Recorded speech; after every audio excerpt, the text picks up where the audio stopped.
Tonight, we step into the mist-drowned valleys of northern England, the year 1897, a place where the roads dissolve into bogs and the night swallows every sound. At the edge of the marsh stood a crooked stone cottage, its windows glowing faintly like watchful eyes. Inside lived two sisters, Clara and Eleanor Gallowmere, independent, stubborn, whispered about by neighbors who trusted charms more than reason. And then, one March evening, the cottage went silent. No fire in the hearth, no footsteps on the road, just overturned chairs, a lamp smoldering itself to death, and a single line scrawled on a devotional book, "Don't let them take us too." The sisters were gone. No bodies, no answers, only footprints dissolving into bog and 100 years of suspicion. Were they claimed by men by the land, or by something older than either? History calls it unsolved. The valley still calls it cursed. The entry is barely legible.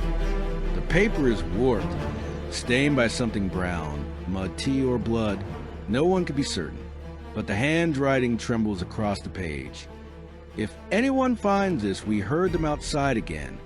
Voices. 2 men, maybe 3. They keep circling the house. Eleanor says it's the wind, but I know it's not.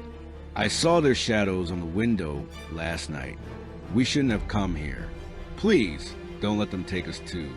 Those were the last words ever attributed to Clara Gallowmere, scribbled on the back page of a devotional book found abandoned in the sisters' cottage.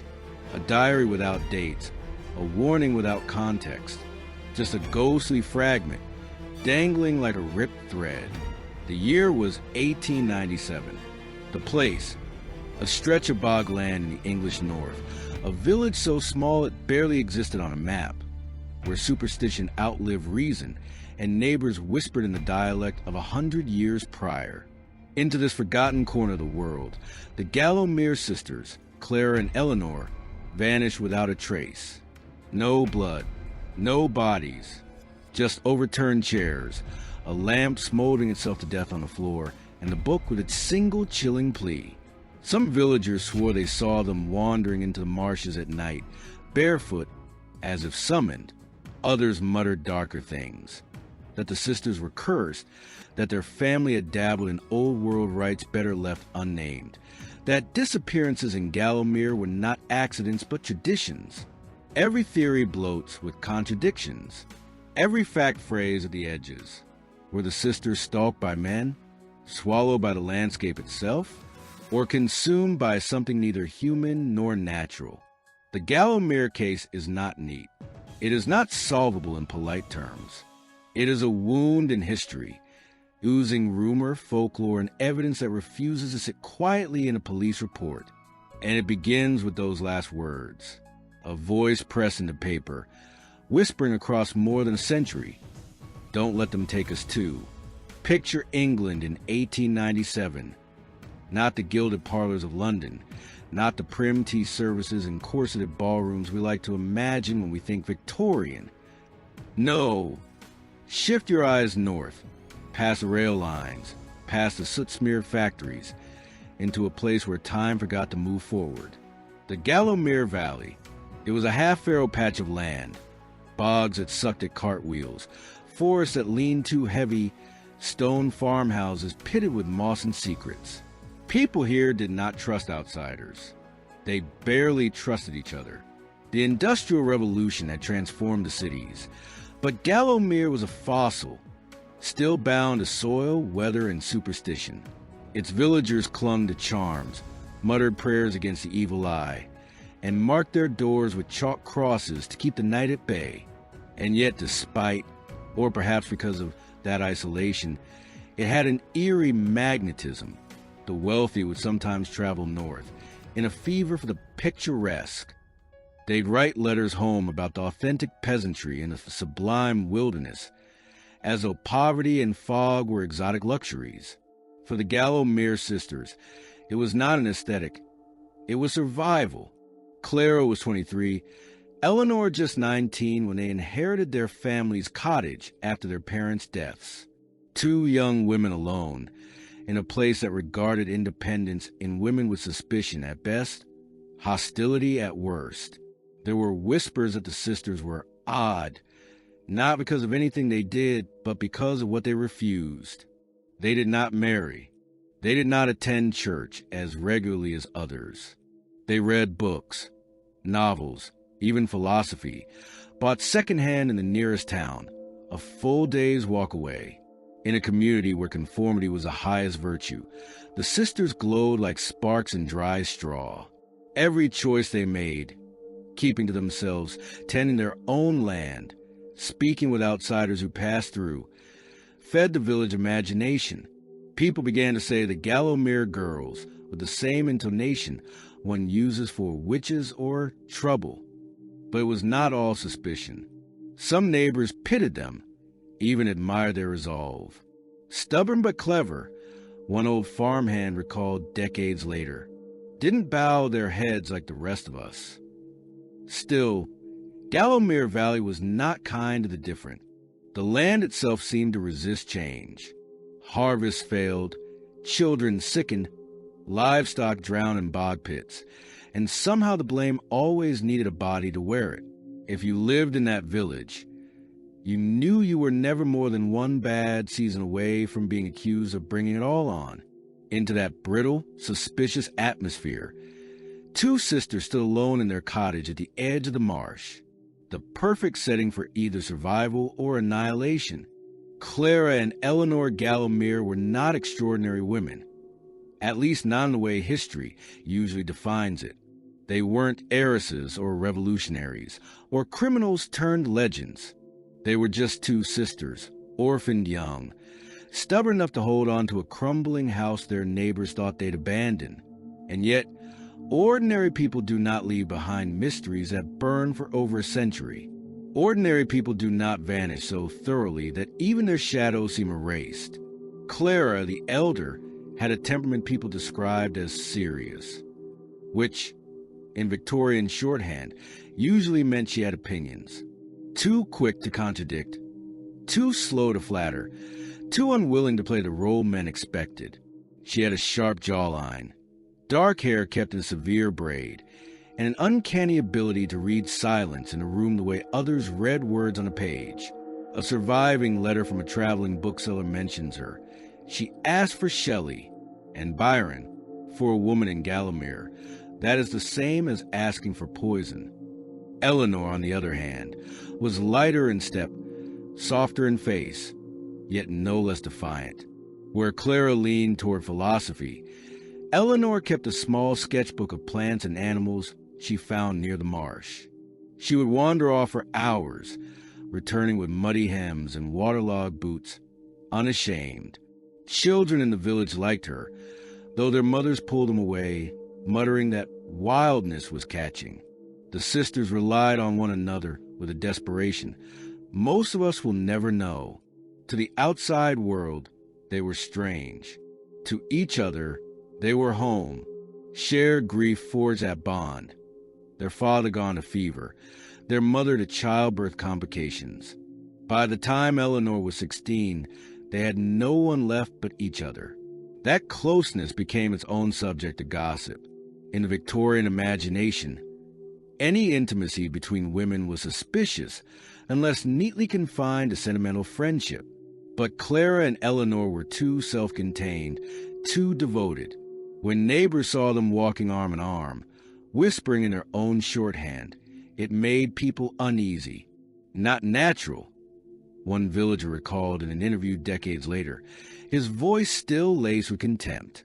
They were young women living without the protective tether of men, in a society that believed such a thing was a kind of sin in itself. If you ask me, that's half the reason they were doomed. Because when people already decide you don't belong, all it takes is one unexplained night for you to vanish, and for everyone else to nod and say, yes, that makes sense. And that is the cruelest part of this story. Before they became a legend, they were just two young women trying to live. It began on a night that should have been nothing at all. March 17th, 1897. Cold, damp. The sort of evening where fog draped itself over moors like a burial shroud. A villager named Thomas Ainsley swore he saw the light in the sisters' cottage flickering, as though someone kept striking and extinguishing a lamp. Harmless enough, except he also claimed he heard shouting, two women frantic, cut off abruptly. The next morning, the milk jug left on their stoop remained untouched. By itself, not unusual, but by the third morning, with no sight of the sisters, the gossip churned. Some insisted they had eloped, ridiculous as that seemed. Others whispered darker things, that the Gallowmere sisters had been taken. When villagers finally forced their way into the cottage, what they found was equal parts mundane and horrifying. No blood, no broken windows, no obvious violence, just wrongness. A table overturned, as if pushed in panic. A teacup shattered in the hearth. Eleanor's boots by the door, caked with half-dried mud, as though she had come in hurriedly and never put them back on. A blanket dragged halfway across the floor. The oil lamp burned itself into a blackened husk on its side. Wick spent, glass scorched. And then the book, Clara's devotional, kept by her bedside, open to the very back, where her hand had scrawled that jagged message, "Don't let them take us too." That phrase, too, has haunted every retelling of the case. Two, as if others had already been taken. Two, as if the sisters knew what fate crept toward them and had simply run out of time. Outside the cottage, investigators found footprints, several sets. Some were small, barefoot, likely Eleanor's, but others were larger, boot prints pressed deep into the soft earth, circling the cottage, leading toward the marsh. The problem? Rain had smeared them, obscuring their direction. It looked less like a path and more like a dance of pursuit. But here's what unsettles me most. The door was locked from the inside. No forced entry, no broken latch, which means one of two things. Either the sisters barricaded themselves and terrified, and then willingly unlocked that door for whoever or whatever came, or they never left by the door at all. By dusk that same day, the villagers declared them vanished. The Gallowmere sisters were gone, erased in a single night, leaving behind only the suggestion of violence and a message scribbled like a curse. The official story should have ended with a tidy theory: robbery, kidnapping, maybe a jealous suitor. But nothing about Gallowmere was ever tidy. Every answer came wrapped in contradiction, like the valley itself was laughing at anyone who tried to make sense of it. The footprints? Some villagers swore there were 3 sets circling the house. Others insisted on 4. A constable who arrived from the nearest town claimed he saw only 2. The mud was a palimpsest of rain and boots in panic. Easy to misread, impossible to trust. The shadows in the window? Thomas Ainsley, the farmer who reported them, changed his story twice. First, it was 2 tall men. Later, a cluster of figures, maybe children. By his third retelling, he admitted he wasn't sure if he'd seen anyone at all. People called him a drunk, but was it drunkenness or fear twisting memory? Then came the marsh stories. A shepherd claimed he saw 2 women walking into the bog that same night, pale barefoot, hair unbound.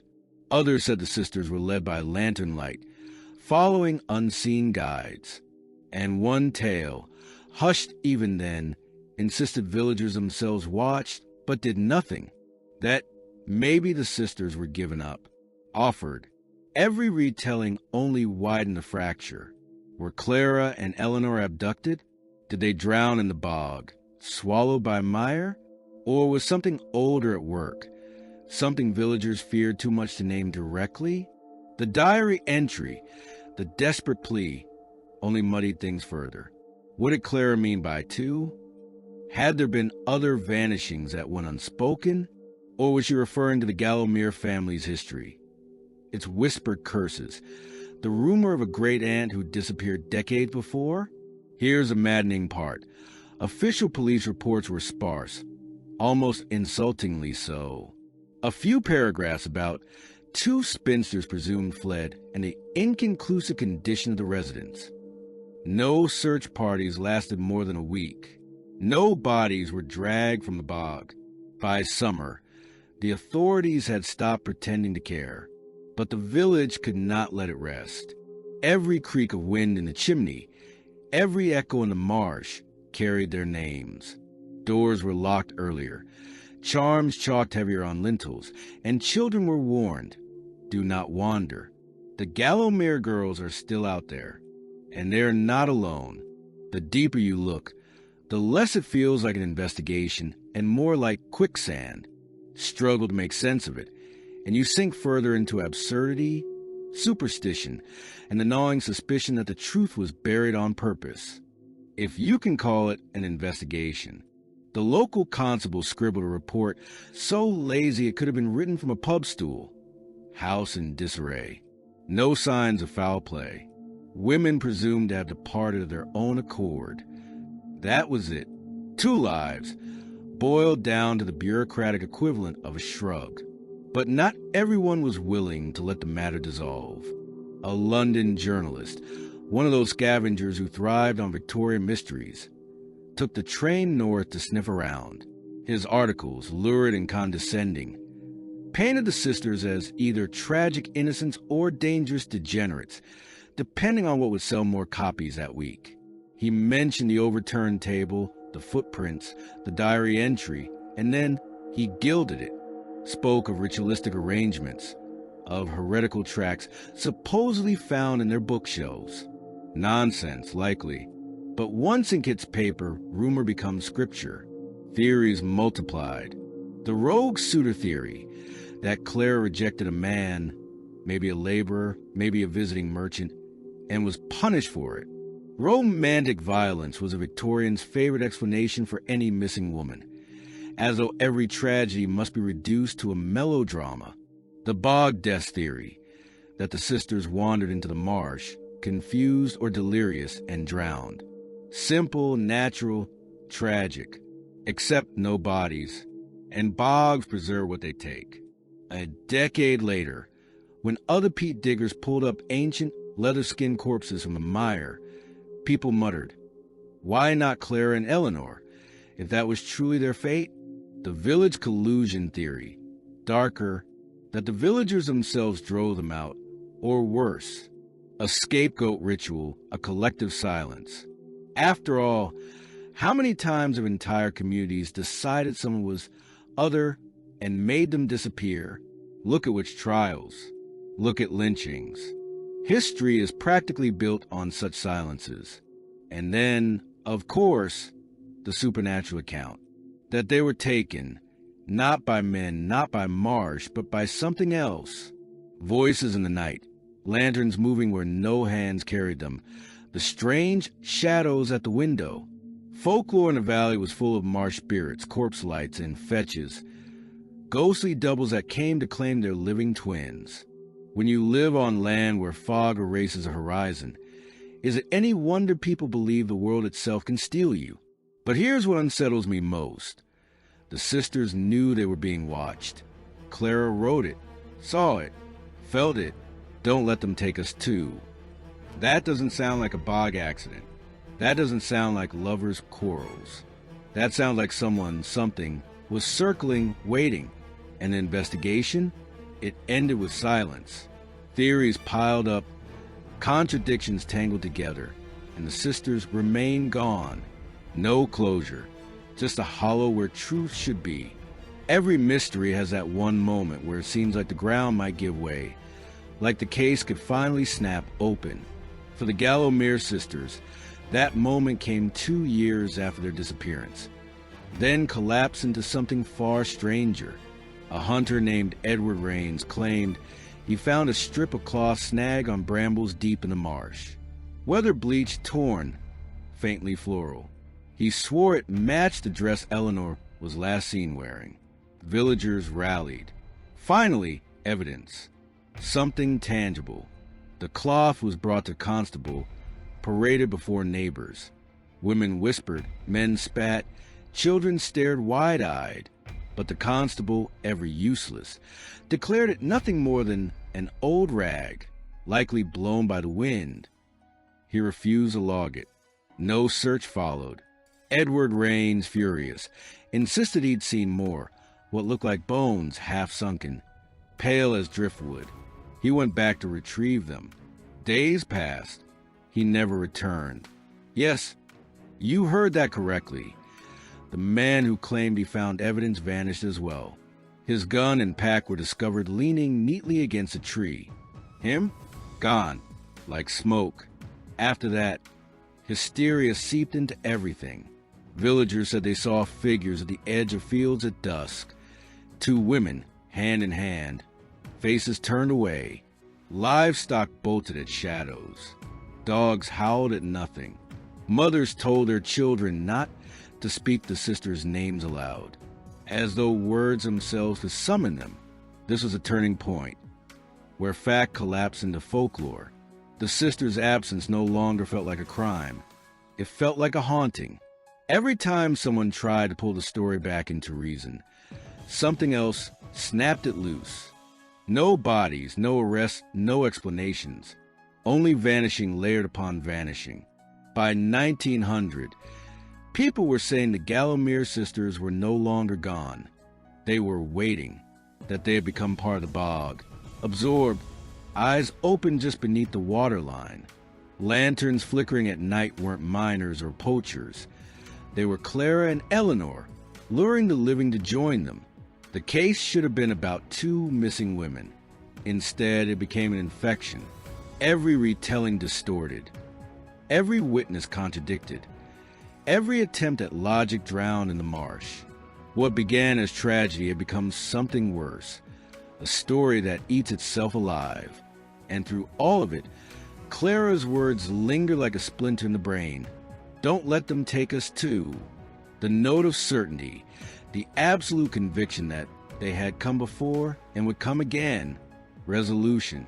That word feels almost insulting here, because there never was one. No neat file to close, no tidy epilogue. Just a slow rot of a case abandoned, left to breed rumor like mold on damp walls. The constabulary eventually filed the Gallowmere case under unresolved, a bureaucratic coffin nail. They gave interviews years later, muttering the same excuses. The terrain was difficult, resources were thin, and besides, those girls were never quite right. It's astonishing how quickly indifference disguises itself as authority. But people didn't forget. They couldn't. Whispers fermented into legend, legend curdled into fear. Every so often, someone claimed to have cracked it. A retired inspector suggested the sisters fled to America, taking new names. A folklorist insisted they were taken by the will-o'-the-wisps and published pamphlets about marsh brides. A self-styled spiritualist held seances, declaring he'd spoken with Eleanor, who described drowning in roots. Each theory contradicted the last, but each found believers. And then there were the silences. Why did no villager report seeing Clara and Eleanor leave their cottage, on the road, at market, anywhere?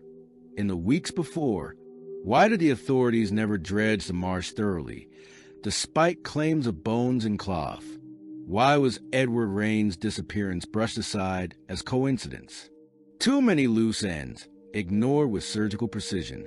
It leaves us staring at a stack of questions that refuse to close. Were the sisters victims of human crime, jealousy, violence, or village scapegoating? Or did something more elusive consume them? Something tangled in the landscape itself? And what of Clara's plea? Don't let them take us too. Who were they? Men? Neighbors? Spirits? Or was it a premonition? Scribbled in desperation, as if Clara herself knew the story would not end with her? The more you look, the less it feels like an unsolved case, and more like a deliberate absence, as though someone or something made sure no resolution would ever exist.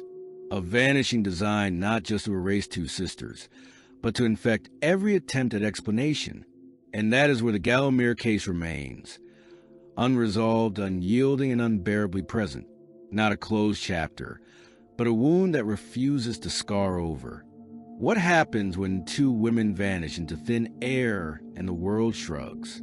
You'd think time would sand it down, dull the edges, make it tolerable. But the Gallowmere sisters never became tolerable. Their absence festered. It poisoned the soil of that valley in ways you can still taste. Families moved away in the years after.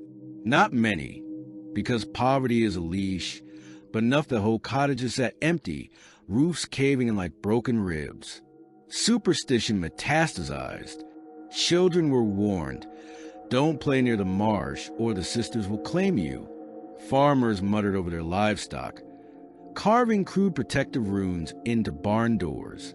A generation later, people still cross themselves when passing the sisters' old cottage, even though the building itself had collapsed, stones sinking back into the mud.